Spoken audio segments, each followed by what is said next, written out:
परं ब्रह्म तस्मै श्री गुरुदेव नमः। अखण्डमण्डलाकारं व्याप्तं येन चराचरं तत्पदं दर्शितं येन तस्मै श्री गुरुदेव नमः। ॐ ब्रह्मानन्दं परं सुखदं केवलं ज्ञानमूर्ति द्वन्द्वातीतं गगनसदृशं तत्त्वमस्यादिलक्ष्यम् एकं नित्यं विमलचलं सर्वादिसाक्षिभूतं भावातीतं त्रिगुणरहितं सद्गुरु तं नमामि। सद्गुरु तं नमामि। सद्गुरु तं नमामि। ध्यानमूलं गुरुमूर्ति पूजामूलं गुरुपदं मन्त्रमूलं गुरुवाक्यं मोक्षमूलं गुरुकृपा। मोक्षमूलं गुरुकृपा। मोक्षमूलं गुरुकृपा। ॐ गुरु जय गुरु सच्चिदानंद गुरु। ॐ गुरु जय गुरु सच्चिदानंद गुरु। सच्चिदानंद गुरु आत्मानंद सत्य गुरु। सच्चिदानंद गुरु आत्मानंद सत्य गुरु। ओम गुरु जय गुरु सच्चिदानंद गुरु। हरिओम। कल से आगे पढ़ रहे हैं। सतोगुण मनुष्य को ज्ञान की ओर बढ़ाता है, पर ब्रह्म ज्ञानी है त्रिगुणातीत। तमोगुणी व्यक्ति उसी प्रकार है जैसे तवे पर पड़ी पानी की बूंद एक क्षण में सूख जाती है। सतकर्मी ओस की बूंद की तरह जो सुंदर तो बहुत लगती है, पर सूर्य उदय होने पर सूख जाती है। और ज्ञानी है सीप में पड़ी हुई बूंद जो मोती बनकर सबको प्रकाश देता है। मनुष्य को चाहे कितना भी मिल जाए, पर वो सेटिस्फाई न होकर और लालच करता है। Much want more. जंगल में गीदड़, सियार आदि अनेकों जानवर होते हैं, पर शेर तो कोई विरला ही होता है। ज्ञानी का जीवन एक आदर्श मापदंड है। सत्संग में आते हैं तो पहले अपने से पूछें कि तुम्हारा एम क्या है। अपने से पूछो कि तुम स्वर्ग चाहते हो कि नरक। गुरु नानक साहब का केवल 1.5 शिष्य बना। भाई लैणा, जिसके पूर्ण समर्पण ने उसे गुरु अंगद देव बना दिया, और आधा था बाबा बुढ़ा, जो आदि तो गुरु की मानता था और आधे में अपनी मन बुद्धि चलाता था। क्राइस्ट के केवल 12 शिष्य बने। उनमें से भी एक ने लोगों को चुगली लगाई कि क्राइस्ट अपने को भगवान बोलता है, जिसके कारण क्राइस्ट को क्रूसिफाई होना पड़ा। गुरु का ज्ञान तो शर्तिया इलाज है सर्व रोग का। पर अपने से पूछो कि भीतर तक गया। लोगों की मान्यता है कि गेरू कपड़े वाले ही साधु सन्यासी हैं, पर राम ने, कृष्ण ने गेरू वस्त्र धारण नहीं किए। उनके समय में जैसा पहनावा था वैसे ही वस्त्र धारण किए। यहाँ सत्संग में गुरु पहनता ओढ़ता है, सब बोलते हैं। यहाँ सादगी नहीं है। एक औरत विधवा होती है तो उसके पहनने और ओढ़ने का अधिकार जमाना छीन लेता है। पर गुरु हमको नॉर्मल होना सिखाता है कि जैसे वस्त्र, जैसा खाना तुम्हारे पास है, उसी में खुश रहो। गुरु हमें जीने की कला सिखाता है। रजोगुण यानी लोभ की प्रवृत्ति खत्म करके सतोगुण बढ़ना ही जाएगा। जब जहाँ से कुछ भी न साथ होगा, 2 गज कफन का टुकड़ा तेरा लिबास होगा। प्रेम में तो आलस्य और प्रमाद दोनों खत्म हो जाते हैं, यानी तमोगुण खत्म हो जाता है। भले अकेले जाकर कोई कितना भी योग लगाए, साधन करे, तो भी उसको आनंद की प्राप्ति नहीं होती। पर गुरु के संग हम सभी विकारों से सहज ही ऊंचा उठ जाते हैं और जीवन भरपूर हो जाता है। एक व्यक्ति किसी के घर गया, चाय ऑफर हुई तो बोला चाय फीकी है। मेजबान ने कहा, आपने कप में से आपने कप में से चम्मच निकाल दिया, चीनी तो है, चाय में केवल मिला दीजिए। तो ऐसे आनंद तो हमारे अंदर ही है, पर पुरुषार्थ रूपी चम्मच चलाना पड़ता है। अज्ञानी पर परिस्थिति आती है तो वो कोयले की तरह राख हो जाता है। ज्ञानी के ऊपर परिस्थिति आती है, उसे और मजबूत इस्पात बना देती है। वो आग में सोने की तरह कुंदन बनता है। सतोगुणी को स्वर्ग, रजोगुणी मनुष्य को योनि और तमोगुणी को कीट पतंग आदि योनियों में बार बार भटकना पड़ता है। सभी कर्म बंधन रूप है। सतो स्वर्ग के सुखों से बांधता है, तमोगुण नरक की बेड़ियों में बांधता है। इसलिए गुरु हमें आज ही मोक्ष का निश्चय करने को कहता है।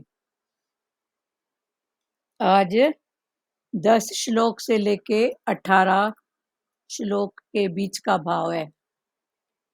भगवान ने बोला, सतोगुण मनुष्य को ज्ञान की ओर बढ़ाता है, पर ब्रह्म ज्ञानी है त्रिगुणातीत। कल चला था ना कि तमोगुण तो ज्ञान को पूर्णतया ढक देता है। तमोगुण जैसे जल के ऊपर काई, जल के ऊपर काई आती है तो पानी नहीं दिखता है, फिर वो हरा हरा दिखता है। फिर वो हरे में भी क्या होती है, फिसलन, गंदगी, बदबू, कीड़े मकोड़े उसमें पलते हैं। तो ये है काई। तो भगवान ने बोला ये सब क्या है, तमोगुण। तमोगुण ज्ञान को ढक लेता है। ऐसे काई रूपी तमोगुण, पानी तो नीचे स्वच्छ है, साफ है, पर काई के कारण वो ढक जाता है। यही राग द्वेष इच्छाएं वासनाएं, ये सब काई है ना। फिर यहाँ फिसलन है, बांस है, बांस है ना। तो फिर ये बांस फिसल, मन बार बार कभी कैसे, कभी सुखी कभी दुखी, फिसलन बांस भी रहेगी। जहाँ काई को हटाए तो नीचे देखो तो साफ पानी होता है। तो भगवान वही बोल रहे हैं कि अभी सतोगुण की बात है, ये तमोगुण की थी बात। तो भगवान ने आगे बोला, सतोगुण मनुष्य को ज्ञान की ओर बढ़ाता है। जो सत्वगुण होता है वो मनुष्य को ज्ञान की ओर प्रेरणा देता है, बढ़ाता है। पर ब्रह्म ज्ञानी है त्रिगुणातीत। पर जो ब्रह्म ज्ञानी है वो तीनों गुणों से अतीत, ऊपर, तीनों गुणों को जानने वाला है। तमोगुणी व्यक्ति उस प्रकार है जैसे तवे पर पड़ी पानी की बूंद। तवा जैसे गरम है, उसके ऊपर पानी की बूंद डालो तो एक बार छन आवाज होएगी, फिर सूख जाएगा। तो भगवान ने बोला तमोगुणी व्यक्ति एक बार आवाज करेगा फिर है ही नहीं। तो आवाज कौन सी? छटपटाहट वाली। आवाज आवाज में भी फर्क है ना। तो कोई आवाज में छटपटाहट होती है, किसी में प्रेम होता है, किसी में प्यार होता है। तो कौन सी आवाज है, फिर उसको जानो। सतोगुणी मनुष्य को ज्ञान की ओर बढ़ाता है, पर ब्रह्म ज्ञानी है त्रिगुणातीत। तमोगुणी व्यक्ति उस प्रकार है जैसे तवे पर पड़ी पानी की बूंद। वही बूंद अगर गरम तवे पर पड़ती है तो एक छटपटाहट होती है और फिर क्या हो जाता है, सूख जाता है वो पानी, एक क्षण में सूख जाती है। सत्कर्मी ओस की बूंद की तरह। तो जो सत्कर्मी है, सत्गुण, वो ओस की बूंद, ओस की बूंद पानी, बूंद तो बूंद ही है। तो ओस की बूंद जैसे गिरती है पत्तियों पर, फूलों पर वो कब तक रहती है? दिखती तो बड़ी सुंदर है, जैसे चमकता हीरे के समान दिखती है, ओस की बूंद की तरह जो सुंदर तो बहुत लगती है, पर सूर्योदय होने पर सूख जाती है। एक बूंद तमोगुण वाली तवे पर गिरती है तो छन्न आवाज करके सूख जाती है, पता ही नहीं पड़ता है। और एक बूंद जो गिरती है किस पर? पत्तियों पर, फूलों पर, दिखती तो सुंदर है, पर जैसे ही सूर्योदय हो जाता है वैसे ही वो गुम हो जाती है या सूख जाती है। तो सत्कर्म की बूंद की तरह तो सुंदर बहुत लगती है ओस की बूंद, पर सूर्योदय होने पर सूख जाती है। और ज्ञानी है सीप में पड़ी हुई बूंद। ज्ञानी माना सत्भाव की जो बूंद है, वो सीप में जैसे एक बूंद पड़ी तो वो बूंद क्या बन गई? मोती। तो अभी बूंद तो बूंद है, वो बूंद पत्तियों पे पड़ी, फूल पे पड़ी तो ओस बनी, और तवे पर पड़ी। हाँ, तो तवे पर पड़ना माना तमोगुण। फूल और पत्तियों पे पड़ना माना रजोगुण। जैसे ही सूर्य आया वैसे ही वो सूख जाएगी। पर एक बूंद सीप में जो पड़ी तो वो बनी मोती। सीप में पड़ी हुई बूंद हो सकी वो मोती बनकर सबको प्रकाश देती है। मनुष्य को चाहे कितना भी मिल जाए, चाहे कितना भी मिल जाए, पर वो सेटिस्फाई न होकर और लालच करता है। कितना भी मिल जाए पर संतोष नहीं है उसको, सेटिस्फाई, संतोष नहीं है, और बढ़ते जाओ, तृष्णा बढ़ते जाए, आयु घटती जाए बस। आज ये है तो ये मिले, ये है तो है। हाँ, नहीं पर हमारी दृष्टि बहुत होती है पर नहीं होती है। ये भी नहीं, ये भी नहीं, ये भी नहीं। अभी से है पर दृष्टि डालो, ये है, ये है, ये है। बाकी पर है संसार की दृष्टि। भगवान ने बोला तू पूर्ण पे डाल। संसार माना बाकी, ये है बाकी ये नहीं, ये है बाकी ये नहीं। तू बोल पूर्ण पूर्ण पूर्ण, बहुत भरपूर, बहुत कुछ, बहुत कुछ। तो देखो बहुत कुछ ही हो जाएगा, सब कुछ ही हो जाएगा। मनुष्य को चाहे कितना भी मिल जाए, पर वो सेटिस्फाई न होकर और लालच करता है। Much want more, much want more. जंगल में गीदड़, सियार आदि अनेकों जानवर होते हैं। जंगल में गीदड़, सियार अनेकों जान होते हैं, पर शेर तो कोई विरला ही होता है। गीदड़, सियार, हाँ, इनके भाव में जाओ तो देखो, सबका गुण, संस्कार, कर्म अपना है। गीदड़ का लालच वाला, हाँ, सियार सोचेगा कब कोई दूसरा मांस छोड़े तो मैं खाऊं। तो ये सब संसारी वृत्तियां, संस्कार, एक लालच में पड़ा है। एक तो दूसरे के ऊपर आंख लगा के बैठा है, ये भागे तो मैं पकड़ूं। तो ये गीदड़ सियार ये सब इनके कर्म के संस्कार, मन के संस्कार। वो तो योनियां हैं, गीदड़ सियार जो भी बोलो, पर ये मनुष्य के भी जो संस्कार हैं, मनुष्य के भी संस्कार, तो भगवान ने बोला जब ऐसे संस्कार समझ में आए कि अभी उत्पन्न हो रहे हैं, दिख रहे हैं अपने अंदर, तो अपने आप को उपाधि दो, गीदड़ है, सियार है, गीदड़ है क्या, सियार है क्या, ऐसे। तो भगवान ने बोला जंगल में गीदड़ सियार आदि अनेकों जानवर होते हैं, जंगल में अनेकों जानवर होते हैं, गीदड़ सियार। तो ये एक मन रूपी जंगल, मन रूपी जंगल में ये जो जानवर हैं, संस्कार रूपी गीदड़ सियार, एक तो जंगल बाहर का और एक ये मन जो थॉट का जंगल लगा के बैठा है, कहीं सूखा कहीं गीला, कहीं दुखी कहीं सुखी। फिर इसके संस्कार देखो, गीदड़ और सियार, गीदड़ के समान डरना, दूसरे पर नजर रखना। सियार कभी अपना शिकार नहीं करता है, पर कोई छोड़ के जाता है ना, गीदड़ सियार तो जाके खाता है। तो ये सब बातें, तो ये मन के संस्कार हैं। जो पिंड में है वो ब्रह्मांड में है, जो ब्रह्मांड में है वही पिंड में है। तो ये गीदड़ और सियार ये सब हमारे पिंड में माना संस्कार के रूप में हम में है। तो जंगल में गीदड़ सियार आदि अनेकों जानवर होते हैं, पर शेर तो कोई विरला ही होता है। पर वो शेर जो एक दाढ़ करता है तो कोसों तक उसकी दाढ़ दूर जाती है, पर शेर कोई विरला ही होता है। ज्ञानी का जीवन एक आदर्श मापदंड है। ऐसे ही जो ज्ञानी का जीवन है वो क्या है, एक आदर्श।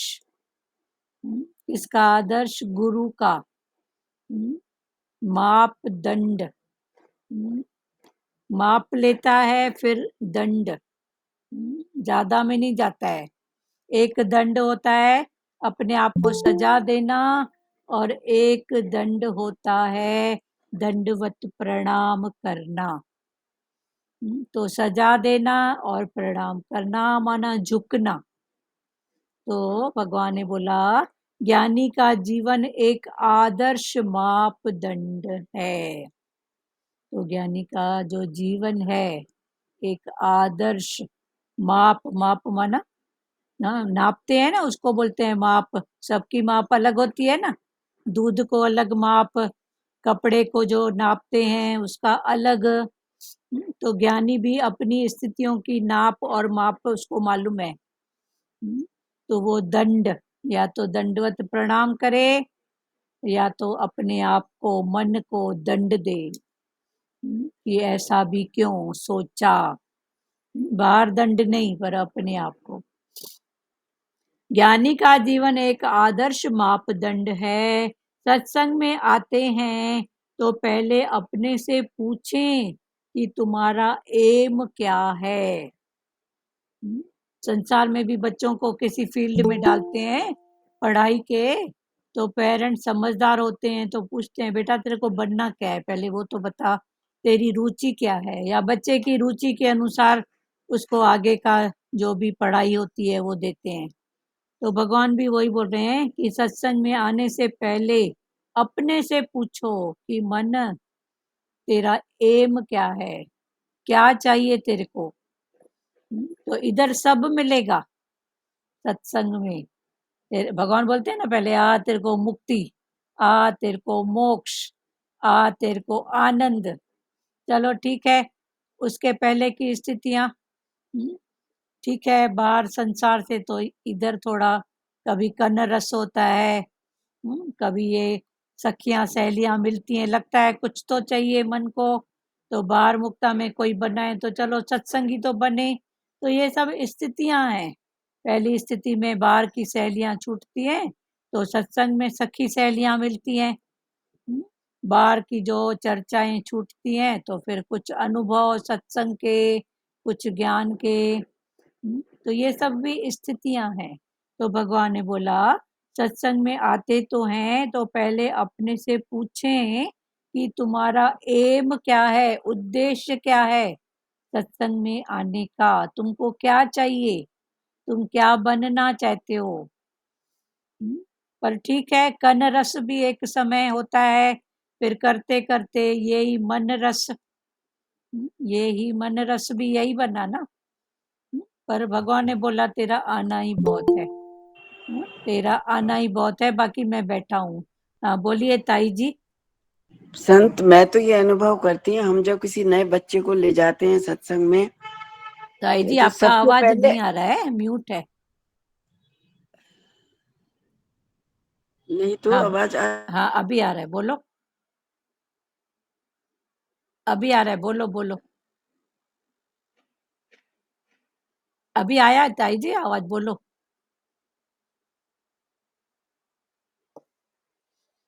सत्संग में आते हैं तो पहले अपने से पूछें तुम्हारा एम क्या है। अपने से पूछो कि तुम स्वर्ग चाहते हो कि नर्क। अभी स्वर्ग क्या है और नर्क क्या है, बोलो ताई जी बोलो।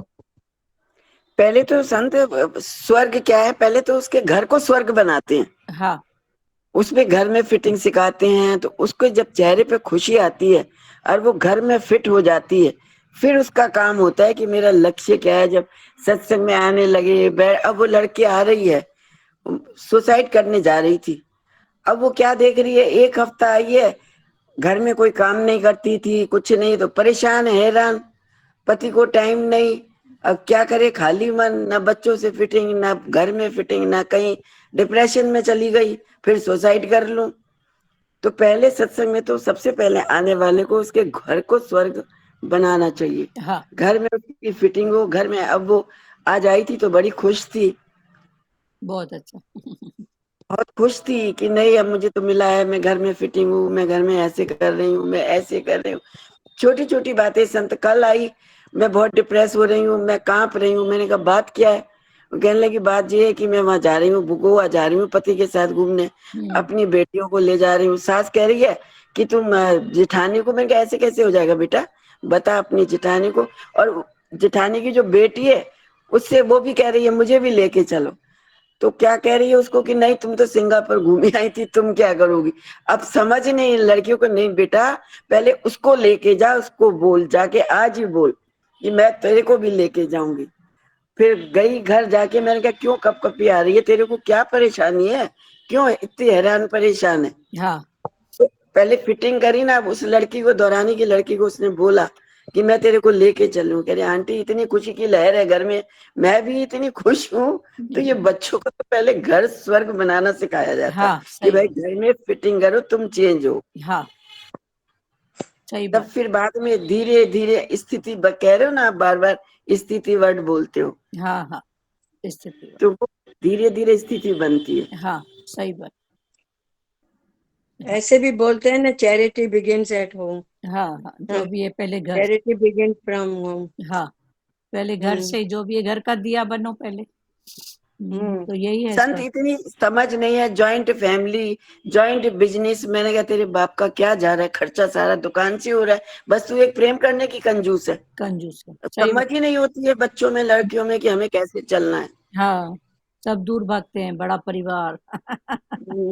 फिर हाँ। अकेले होते हैं वाले तो फिर के वहां दुखी, हम अकेले क्या करें। संत तो सब बात बाड़ी में आ जाती है। यही कह रही थी मैं फ्लैट में चली जाऊं यहाँ से छोड़ के। मैंने कहा तेरी दो दो बेटियां हैं, कितनी तू आजादी से घूम रही है, तेरे को कोई जिम्मेदारी नहीं है, क्यों तू फ्लैट फ्लैट कर रही है? तो हाँ कहती है हाँ आंटी ये तो बात सही है। समझ ही नहीं होती है बच्चियों को। हाँ सही बात है ना। घर में चार हैं तो चार सदस्य के साथ खाना पीना बनना, सब तो फर्क होता है, नहीं होता है क्या? फिर प्रेम अब रखो मैं, तो पण सब में फायदा है, जो प्रेम नहीं है संत, तो बैठ के सोचेगा ये काम ऐसा ऐसा। अरे संत ज्यादा। इतनी पैसे वाली, 24 घंटे नौकर, वो चार चार गाड़ियां, ड्राइवर, पांच पांच हलवाइयों की, बड़े बड़े होटल, और फिर भी इस डिप्रेशन में पड़ी थी डिप्रेशन। और मरने जा रही थी, बताइए। एक समझ बस। एक समझ की, बस टोटल बात तो समझ की है ना। अब देखो, कोई हम निष्काम करते हैं, भगवान के वाइब्रेशन होते हैं। पार्क में बैठी, मेरे को अंदर से प्रेरणा आई, ये लड़की कुछ परेशान लग रही है, हाँ। जाके बैठ गई उसकी बगल में। थोड़ी सी बात शुरू हुई, उसके टप टप आंसू। मैं तो मरने जा रही हूँ, मैं तो घर से भाग के आई हूँ। चलो, हाँ बोलो ध्रुव माता, क्या बोल रहे हैं आप? नहीं, कुछ नहीं। चलो ठीक है। नहीं, सत्संग में सुन रही हूँ दीदी, हाँ ताई की बातें सुन रही हूँ। हाँ, इनकी हम्म, अनुभव की बातें हैं जो भी हैं। हाँ। सत्संग में आते हैं तो तो बोला पहले, ना, पहले तो घर को स्वर्ग बनाओ। हाँ, हाँ, ये फिर घर, फिटिंग करो उनके साथ। हाँ फिर है, घर तो भी, घर फिर मन स्वर्ग का घर बनेगा। भी हुआ ना। पहले मन में उस हाँ, बात को समझा उसने, तो वही पहले तो बोलते हैं स्वर्ग। ना, घर का दिया पहले बनो। हाँ, हम्म, सत्संग में आते हैं तो पहले पहले अपने से पूछें कि तुम्हारा एम क्या है। अपने से पूछो कि तुम स्वर्ग चाहते हो कि नरक। हम्म, हम्म, गुरु नानक साहब का केवल 1.5 शिष्य बना। सत्संग में भी अच्छा। आते हो। हम्म, तो भगवान ने अभी गुरु नानक की बात बताई। इधर भी ये सब बातें नहीं कि मैं सुनाने वाली, ये सुनने वाले। इधर तो भाव प्रेम बस। निमित्त कारण भगवान ने भले जो भी बनाया है, पर मेरा प्रेम, सबके साथ प्रेम। तो भगवान वही बोल रहे हैं, अपने से पूछो कि तुम स्वर्ग चाहते हो कि नरक। गुरु नानक साहब का केवल 1.5 शिष्य बना। भाई लहणा, एक हम्म, भाई लहणा, जिसके पूर्ण समर्पण ने उसे गुरु अंगद देव बना दिया। भाई लहणा पहले था, मैं भाई लहणा, फिर ये भाई लहणा ही आगे चल के गुरु अंगद देव बना। वो कैसे? कि गुरु नानक के मुख से बात निकली नहीं, कि वो सत्य करके, उन्होंने सत्य सत्य वचन करके उठाते थे, उस पर डटे रहते थे, अमल रहते थे। तो ये लहणा, और हर बात उनकी जो भी बात होती थी, वो गुरु से लेना देना करते थे, तभी उनका नाम था लहणा। तो गुरु नानक जी बोलते थे तू मेरा लहणा है। लहणा माना, सिंधी में बोलते हैं लहणा देनी, माना लेना और देना। तो गुरु नानक बोलते थे तू मेरे से लेने वाला है, मैं तेरे को देने वाला हूँ। तो लहणा देनी, तू लहणा है, लहणा। हम्म, पर वो हर बात, हाँ हाँ जी करके उठाते थे, हर बात गुरु से खुलते थे। तो गुरु नानक एक दिन इतना खुश हुए लेने से, कि उन्होंने उसको ऐसे प्रेम से गले लगाया।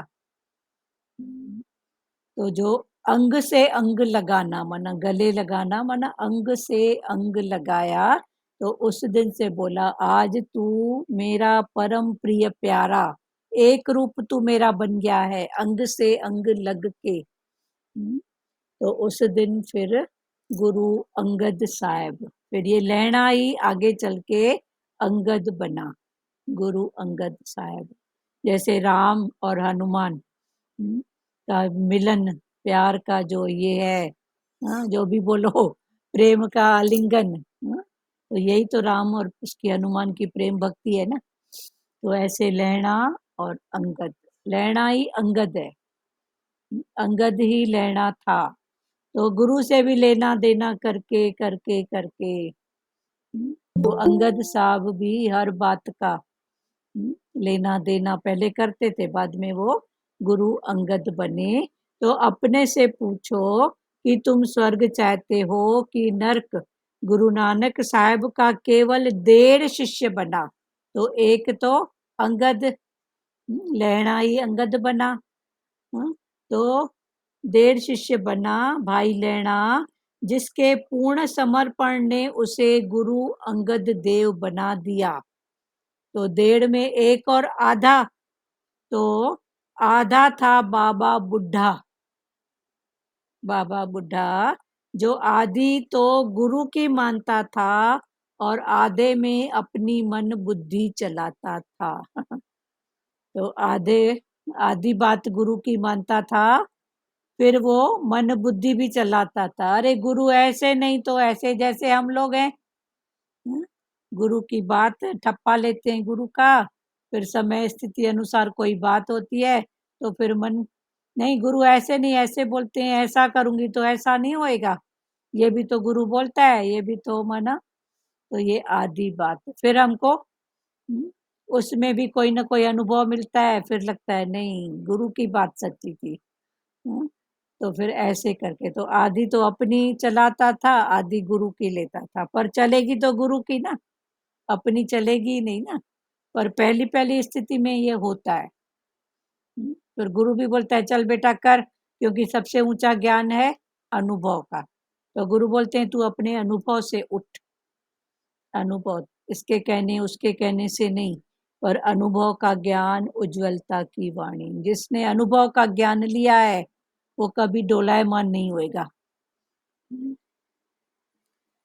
तो देर शिष्य बना भाई लैणा, जिसने पूर्ण समर्पण ने उसे गुरु अंगद देव बना दिया, और आधा था बाबा बुढ़ा। फिर आगे चल के तो बाबा बुढ़ा भी ब्रह्म ज्ञानी हुआ ना, हर रूप में गुरु का भाव आगे। पर पहली पहली इसलिए बाबा बुड्ढा ने अनुभव किया था।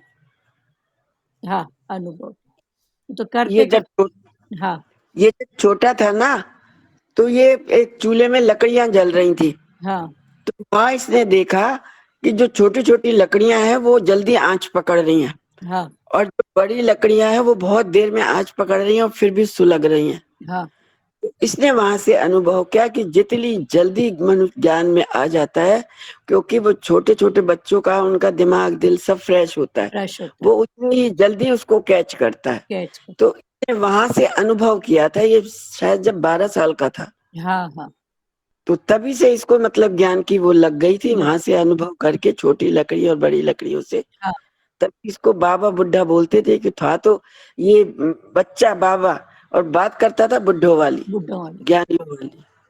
हाँ हाँ, तो बच्चा पर ज्ञान की बातें करता था। आगे चल के उसकी निष्ठा कितनी हुई, वो कौन से संत की बात है, वो भी दृष्टांत है एक, कि एक बार कहीं सत्संग हो रहा था, तो सत्संग में एक वेश्या भी गई, और एक जो कोई मनचला लड़का था वो भी गया। तो दोनों ने सत्संग सुना, तो मनचले लड़के की दृष्टि पड़ी उस वेश्या पर, और वेश्या का ध्यान था पूरा सत्संग में। तो बोला कि ऐसे ऐसे कर्म की ऐसी ऐसी सजा। तो वो जो वेश्या थी उसने बोला अब भी के बाद यहीं पे मैं इन सब कर्मों को छोड़ के जाती हूँ, चाहे कुछ भी हो जाए मैं ऐसे गलत कर्म न करूंगी।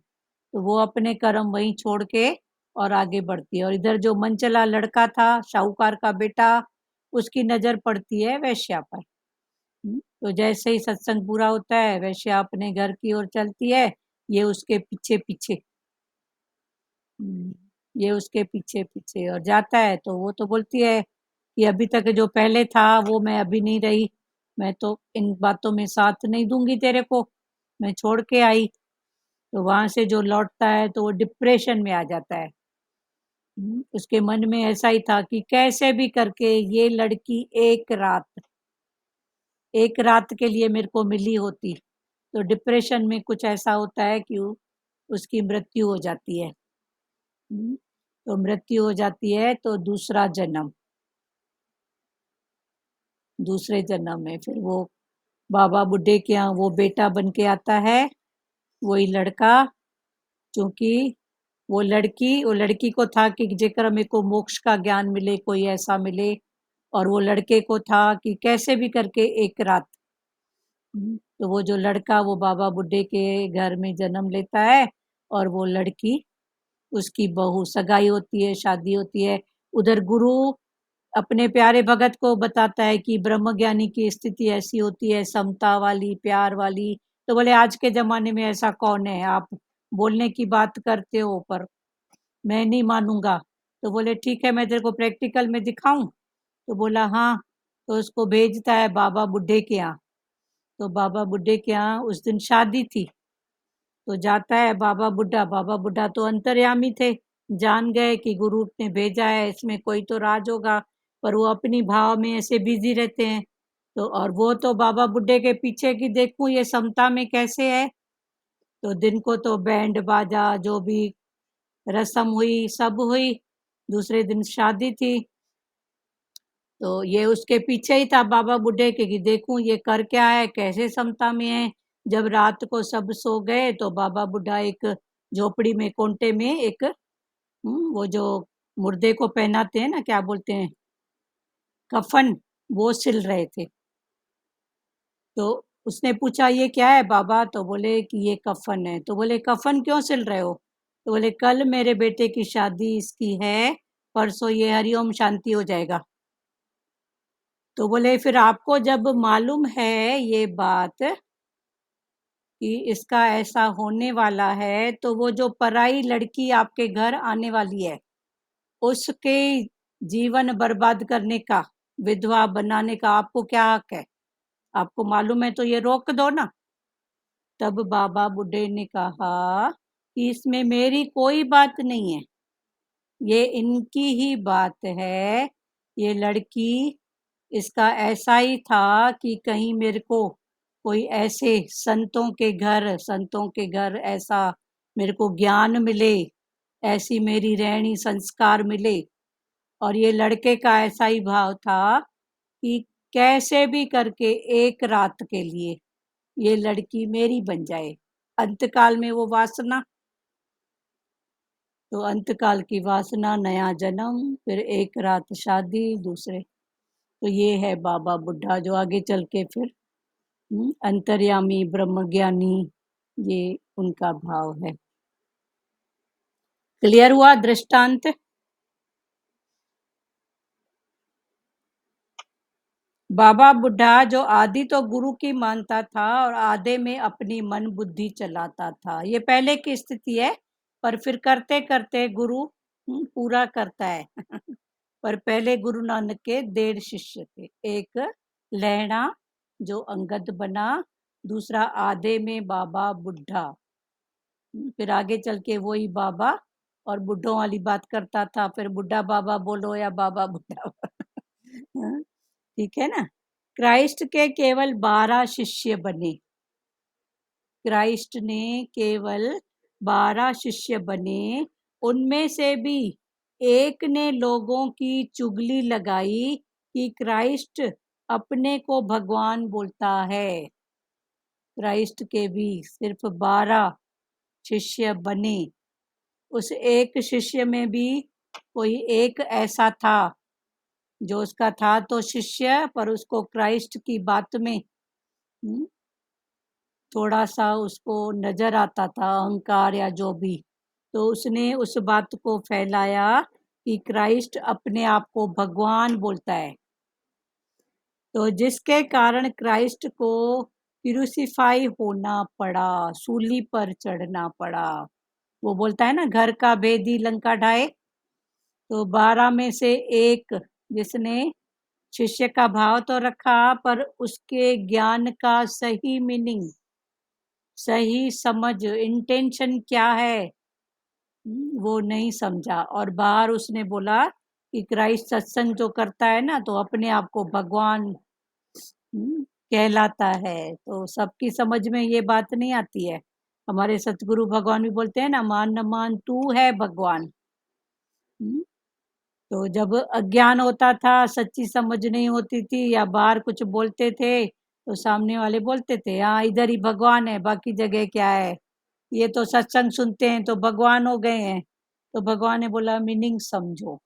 तो क्राइस्ट के भी 12 शिष्य थे, उसमें एक ने उसका भाव नहीं समझा, तो उसने बाहर जाके सबको बताया कि क्राइस्ट अपने आप को भगवान कहता है।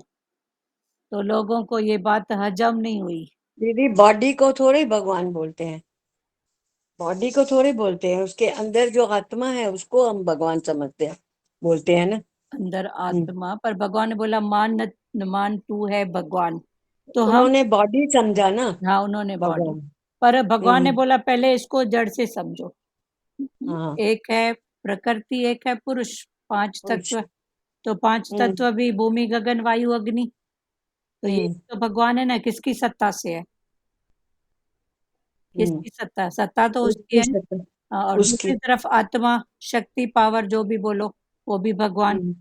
हम्म, हम्म। चलो ये बात। फिर अभी राम भगवान, कृष्ण भगवान। तो ये राम और भगवान कैसे हुए? क्योंकि इन्होंने हम्म। भी मानुष चोला धारण किया। पर इनके सामने कौन सी ऐसी स्थिति परिस्थिति नहीं आई।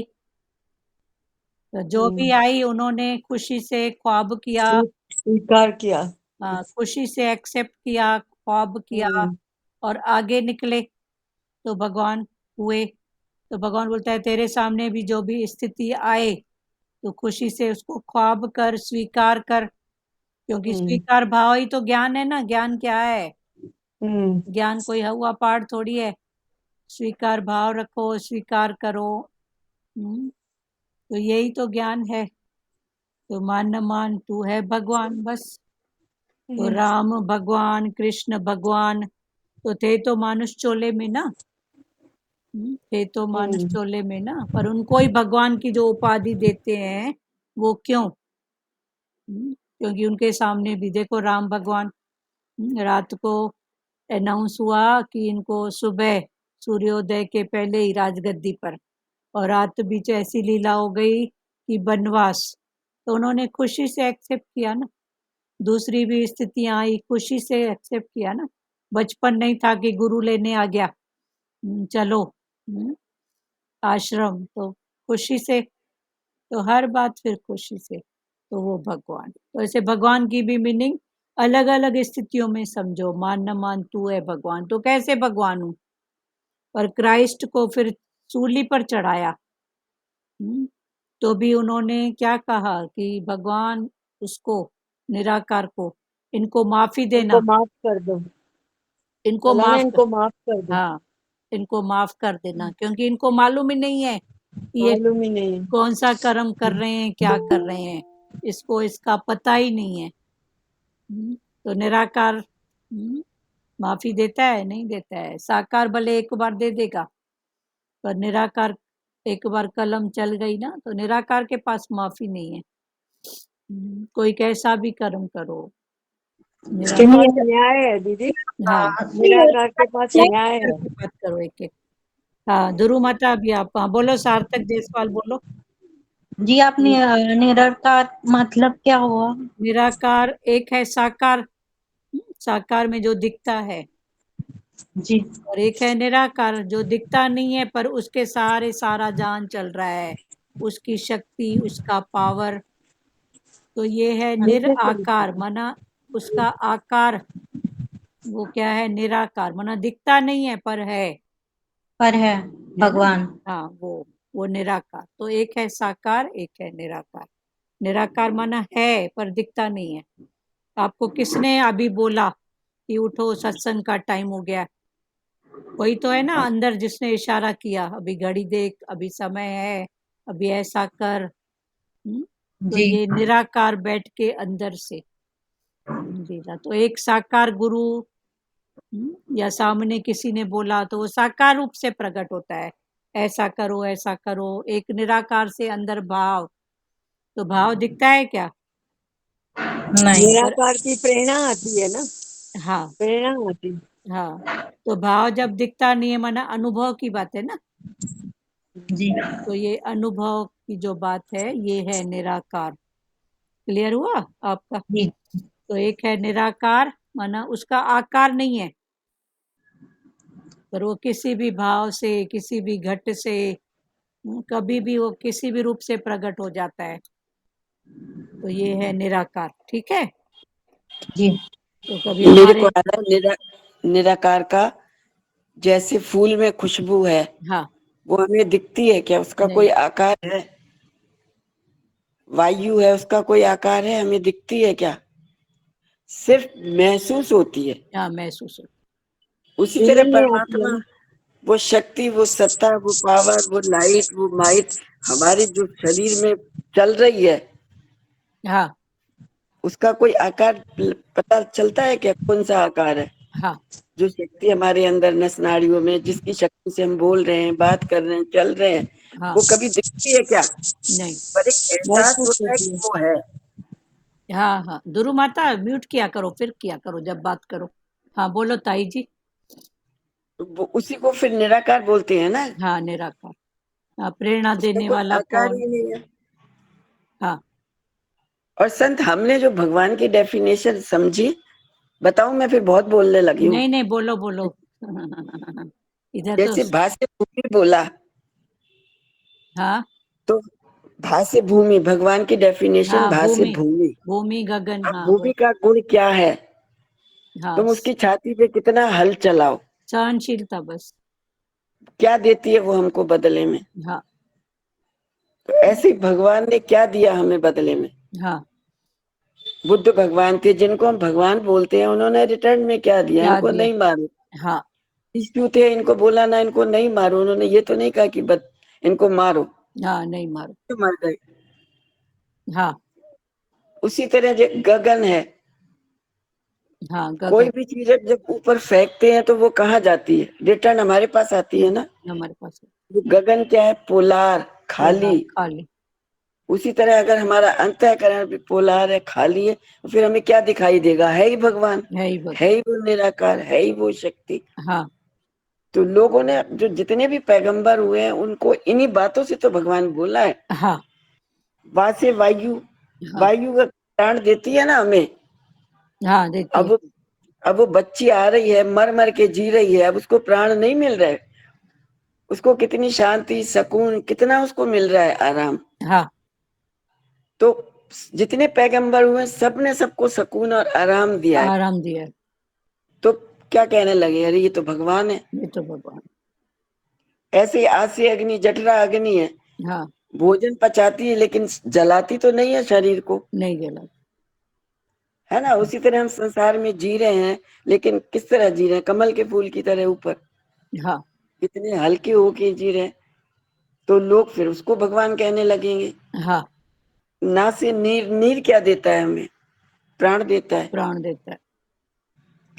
तो तभी फिर क्या बोलते हैं, जो हम दूसरों को प्राण देगा। अब हमारी दादी ने हमको प्राण दिए, हाँ हमें जान दी, सत्संग ने, भगवान ने, जो भी। हाँ तो हमारे तो उनको भगवान मानते हैं, हम तो उनको पूछते हैं, हाँ अपनी दादी को, कि उन्होंने हमें जीवन दिया है। हाँ, आज जिनकी बदौलत हम खड़े हैं, खड़े। नहीं तो पड़े थे। सही या बात। हमारी को राधा जी हैं, उनसे भी आगे वो है कि जिनको प्रेरणा आई है, उन्होंने हमें यहाँ लाके उनको यहाँ ढूंढा हाँ और हमें यहाँ तक रास्ता दिया। हाँ, ठीक है ना। तो बहुत सरल है भगवान की भाषा, भाषा। भगवान की डेफिनेशन, ये बहुत सरल है। हाँ अगर सरल तरीके से हम समझे तो, हाँ हाँ अगर ये सारे गुण हम में आ जाए तो हमें लोग भगवान कहने लगेंगे। हाँ, सही बात है। सार्थक जायसवाल बेटा, क्लियर हुआ आपका? जी आंटी। हाँ, तो फूलों में खुशबू किसकी है? फूल साकार है पर खुशबू दिखती नहीं है, पर है वो निराकार, वो जी भगवान। फिर ये अलग अलग भाव, जैसे ताई जी ने बताया, भूमि का गुण है सहनशीलता। तो वो भगवान है भाई, कैसा भी उसको खोदो करो, हाँ पेड़ डालो ये डालो, पर देता क्या है? हम्म, तो ऐसे करके फिर ये ऐसे भगवान, तो ये जैसे जैसे खुदाई करते जाओगे, इन बातों में जाओगे, तो ऊंची मीनिंग निकलती जाएगी। तो ये भगवान। तो जी क्राइस्ट ने भी 12 बनाए थे, पर एक जो बाहर जाके फैलाया, ये अपने आप को भगवान बोलता है, पर वो बात किसी को हजम नहीं हुई कि इनका इधर ही भगवान है। संसार में तो यही बातें हैं ना, कि इसकी ज्यादा बढ़ेगी, इसकी ऐसी बात है। पहले तो राग द्वेष, द्वैत द्वेष, ये आगे नहीं बढ़े, सब एक दूसरे की टांग खींचने के लिए पड़े हैं। कोई सच्ची मीनिंग तो समझता नहीं है। तो फिर उसमें से ही एक ऐसा निकला जो बाहर जाके चुगली किया। तो लोगों ने गलत समझा, फिर उसको सूली पर चढ़ाया गया क्राइस्ट को। तो क्राइस्ट तो अपने सच में था, तो उसने सबके लिए, जिन्होंने उनको सूली पे चढ़ाया, उनके लिए भी उसने निराकार से, भगवान से माफी मांगी कि भगवान, इनको ये समझ ही नहीं है। इनको इनको माफ करना, इनको समझ नहीं है, इनकी बात नहीं है, इनके पास समझ नहीं है। तभी क्राइस्ट पण और ज्यादा पूजे गए। शूली में चढ़ने के बाद ही तो वो और भगवान कहलाए ना। तो वही भगवान ने बोला, क्राइस्ट अपने को भगवान बोलता है, जिसके कारण क्राइस्ट को क्रूसीफाई होना पड़ा। गुरु का ज्ञान तो शर्तिया इलाज है सर्व रोग का। गुरु का ज्ञान शर्तिया इलाज, माना फायदा हो नहीं हो ऐसी बात ही नहीं है, होगा ही होगा। और सब रोग का, तो कौन से रोग? बाहर के रोग तो देखो, ज्ञान में आने के बाद कितनों का बीपी ये सब कितना ठीक हो गया है?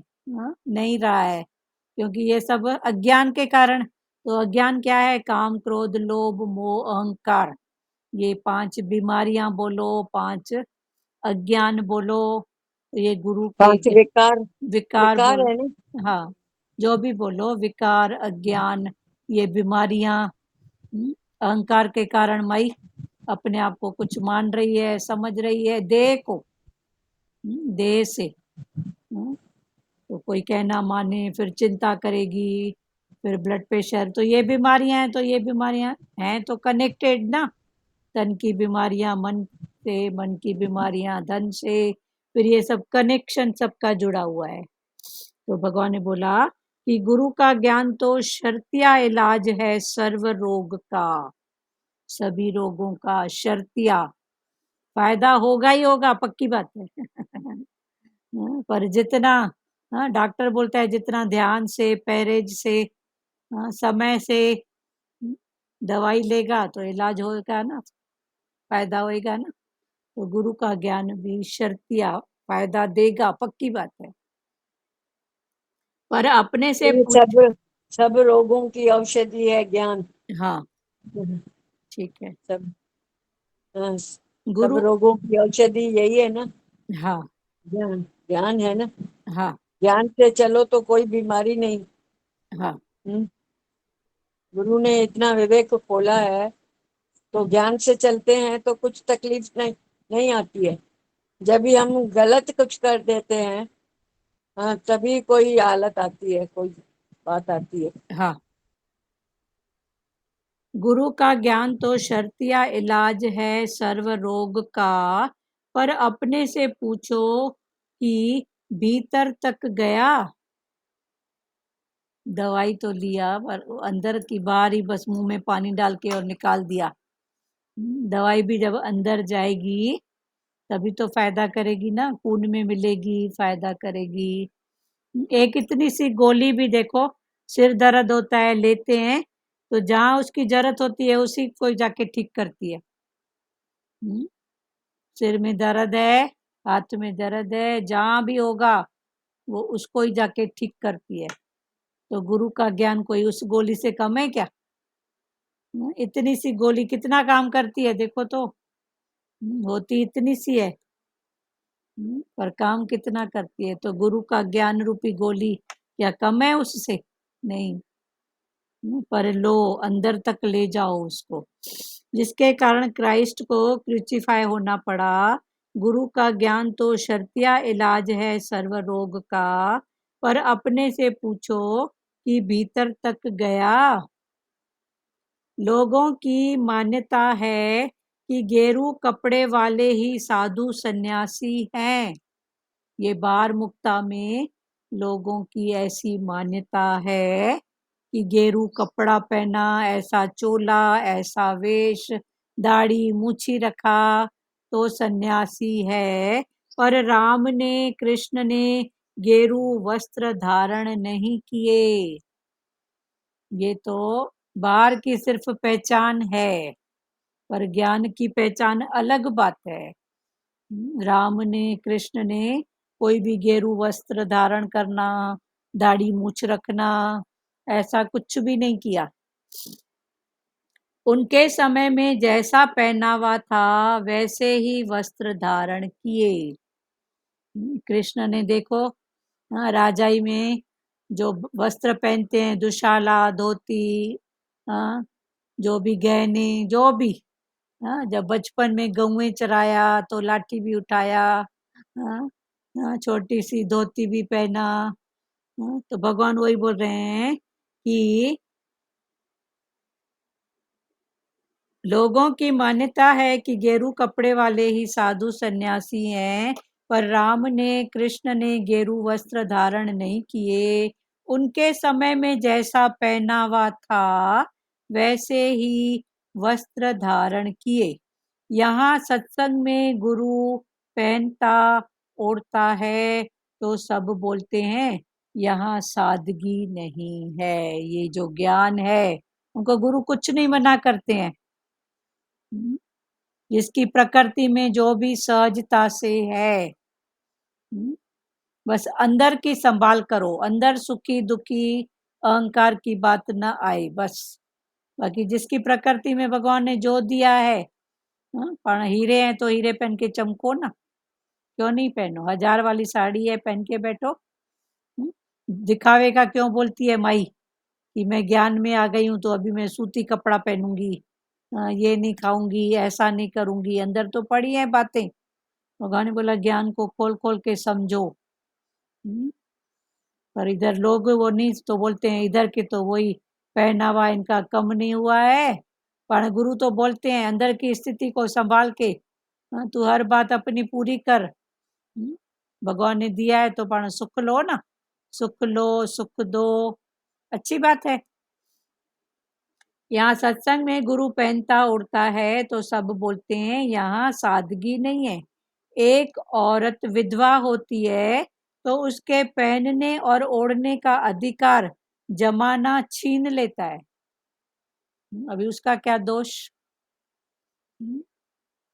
पर उसका पहनना और ओढ़ना, ऐसा पहनो, ऐसा ओढ़ो, ऐसा खाओ, ऐसा नहीं खाओ, ऐसे नहीं रहो, हंसो मत, ऐसे नहीं करो, पता नहीं क्या क्या लोग उसके ऊपर कितनी पाबंदियां लग जाती है। ओढ़ने का अधिकार जमाना छीन लेता है, पर गुरु हमको नॉर्मल होना सिखाता है कि जैसे वस्त्र, जैसा खाना तुम्हारे पास है उसी में खुश रहो। पर गुरु हमें नॉर्मल, नेचुरल, जैसा खाना, जैसे वस्त्र, अंदर की संभाल करो और चलो। गुरु ने कभी नहीं मना किया है। अंदर की संभाल करो और मन पे चेकिंग करो। हाँ, मन, हाँ, मन की चेकिंग तो भी ये अंदर जरूरी की है। संभाल, मन की, वही तो हुआ ना, हम्म। अंदर की संभाल माना मन की संभाल ना। हाँ बोलो रानी भाटीजा, बोलो।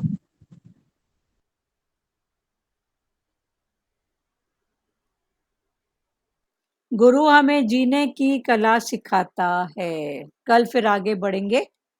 गुरु हमें जीने की कला सिखाता है। ये सब बाहर मुक्ता की बात है। ऐसा चोला, ऐसा ये, मन ज्ञानी हो गए और संसार में जब समझ नहीं खोली थी तो इधर दौड़ो, उधर दौड़ो, उधर दौड़ो, दौड़ने दौड़ने में अपना ही पता ही नहीं होता था। कल भी यही भाव चला था खप्पे में। एक कथा भी कराते थे तो चाहिए चाहिए में आनंद चाहिए वो भूल जाते थे, जो अपने अंदर आनंद है। एक कथा भी माई कराएगी तो केला चाहिए, चूरी चाहिए, ये चाहिए, वो चाहिए, फिर चाहिए चाहिए में पूरी गुम हो जाती थी, खप जाती थी।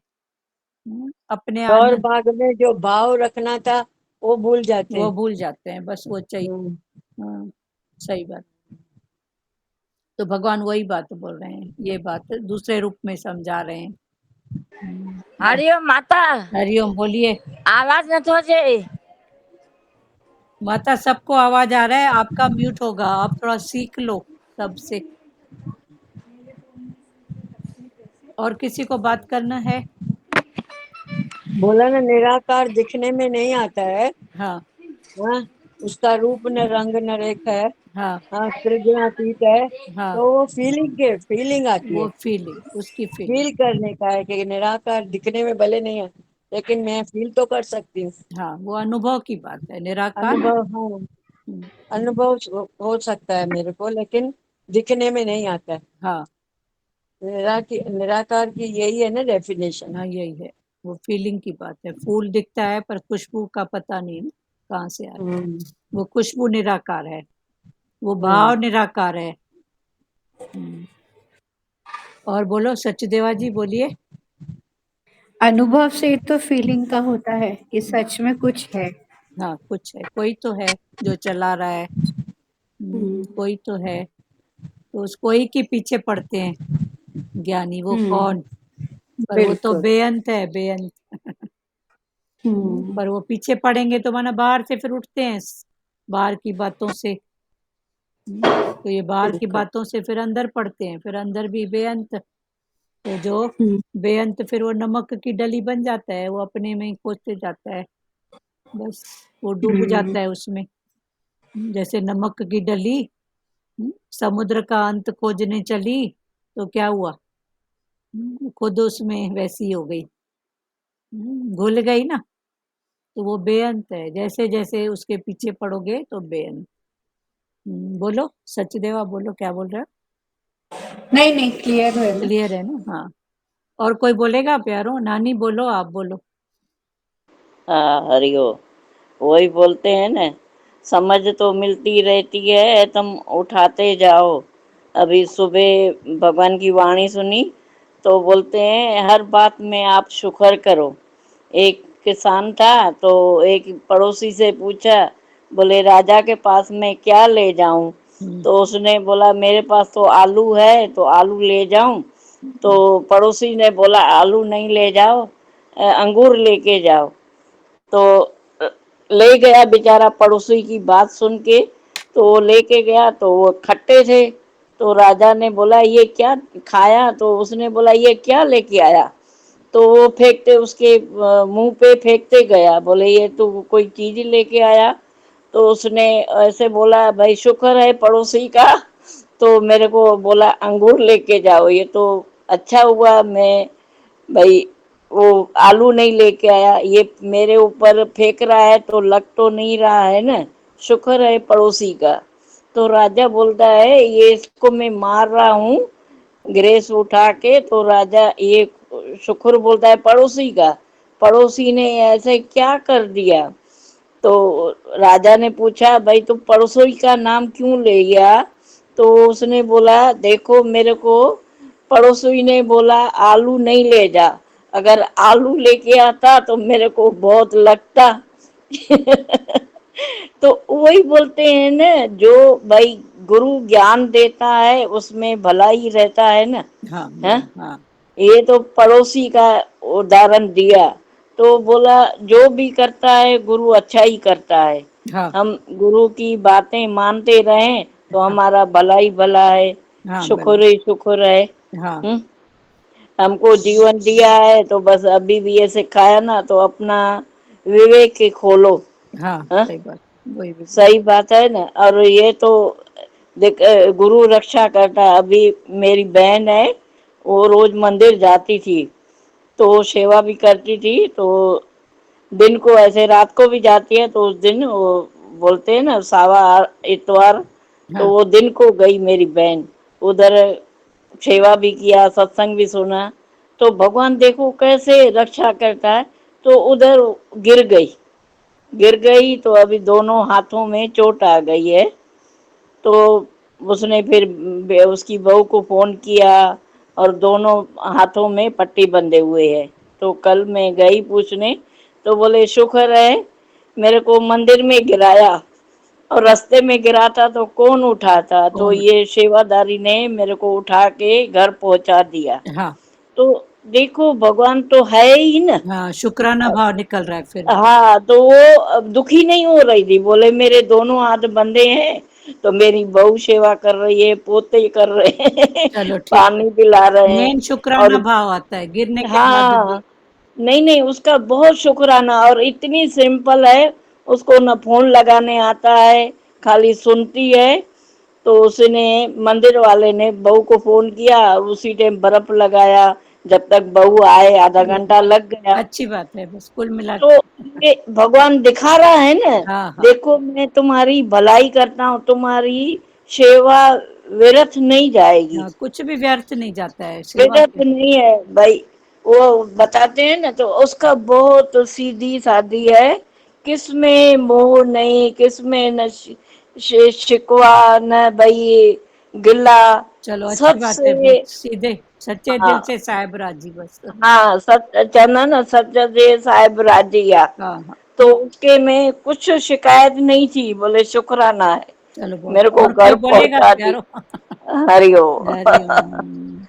वही बोलते हैं ना, शुक्राना करते रहो और चलते रहो। हाँ हाँ, और कोई बोलेगा प्यारो? हर बात में भलाई देखो हाँ भलाई। भगवान की। हाँ, जो देखेगा भलाई वो खाएगा दूध मलाई। हम्म, वो दूध मलाई खाएगा, और क्या? जो भलाई जो देखेगा। हाँ भलाई देखेगा वो दूध मलाई खाएगा ना। और बोलो प्यारो। रोज देखो, रोज मलाई खा रहे हैं ना। हाँ ठीक है, अब और तो कोई गुरु। बोलेगा प्यारो? हाँ हाँ हरिओ। इधर गुरु मक्खन खिला रहा है, मलाई पीछे मक्खन। और किसी को बोलना है? सुजाता बेटा आप बोलोगे? इस ज्ञान से इतनी ताकत मिल रही है तो मलाई है ना, मलाई मलाई खा नहीं, रहे हैं ना, मक्खन मक्खन, मलाई का भी निकल गया वो जो थोड़ा मक्खन था। खा रहे हैं तो उसमें ताकत आ रही ना। हाँ, और कोई है बोलने के लिए? नहीं तो श्री कृष्ण गोविंद करें, टाइम हो गया है। हाँ टाइम हो गया दीदी। चलो। हाँ दीदी, हाँ बोल सुजाता। हाँ हर बात पे भलाई देखो। दूध मलाई खाओ, दूध मलाई। हाँ तो मलाई खाएंगे। हाँ, ठीक है। हम छोटे होते थे, हमारे घर में कोई आता था, अतिथि भगवान, तो हाँ वो ऐसे ही बोलता था। हम्म, तो हमको लगता था इसको तो खाने की पड़ी है, अभी खुलता है वो दूध मलाई, कौन सी बात करता है। चलो ठीक है, हरिओम। जो हाँ देखता है हर बात में भलाई, वो खाए दूध मलाई। दूध मलाई। हम्म, चलो ठीक है, श्री कृष्ण गोविंद करें। श्री कृष्ण गोविंद हरे मुरारी, हे नाथ नारायण वासुदेव। श्री कृष्ण गोविंद हरे मुरारी, हे नाथ नारायण वासुदेव। माता पिता गुरु सखा हमारे, हे लक्ष्मी नारायण वासुदेवा। माता पिता गुरु सखा हमारे, हे लक्ष्मी नारायण वासुदेवा। हरे राम राम राम हरे हरे, हरे कृष्णा कृष्णा कृष्णा हरे हरे, हरे राम राम राम हरे हरे, हरे कृष्णा कृष्णा कृष्णा हरे हरे। हरि ओम। ओम ओम शिवोम। हरि ओम। कभी कभी बोलते थे, खाया पिया भया सुखी, बासण मलेगा घर का मुखी। तो हमको लगता था इसको खाने पीने की है, दूध मलाई। फिर कभी बोलता था, खाया पिया भया सुखी, वे जो भी खाया पिया अब मैं सुखी हुआ। और बासण, बासण माना बर्तन, बर्तन बर्तन कौन मलेगा मांजेगा? वो जो घर का मुखी अपने ऊपर मान के मुखी। बैठा है। तो उनकी जो धर्म पत्नी थी, वो आपस में दोनों बहुत उनकी चलती थी, चींची खिंचातानी। तो वो बहुत ऐसे करती थी, बोलती थी हाँ आप तो खा के चले, अब मैं बैठी हूँ बर्तन मांजने के लिए। उस बात की मीनिंग का उनको पता नहीं था, तो ऐसे बोलती थी। तो बोलते थे, खाया पिया भया सुखी, बासण मलेगा घर का मुखी। तो ऐसे छेड़ के फिर चले जाते थे अपनी धर्म पत्नी को। तो ये सब अभी स्थितियां समझ में आती है ना, कि ये भी एक स्थिति है। हरिओम दीदी। हरिओम हरिओम। हरिओम। सबको सबको हरिओम, हरिओम। सबको हरिओम। हरिओम, सबको हरिओम। हरिओम। हरिओम। हाँ। बंद करें।